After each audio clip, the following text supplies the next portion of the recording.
Don't you hate it when your electrician leaves you like this? I don't really care, actually. I got a simple little solution. Grab these little 1/8 inch spacers. Get them at Menards, Lowe's.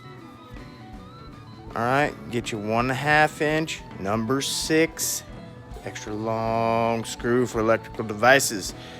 Now, these things are pretty cool, man. They're a little rubbery. They clip together just like Legos. So I needed to bump my switch out a little ways. So snapped them on the back of my screw, bumped it out, okay, flushed it up, and the finished product. Oh, flush, secure, easy. Get some, put them in your bag.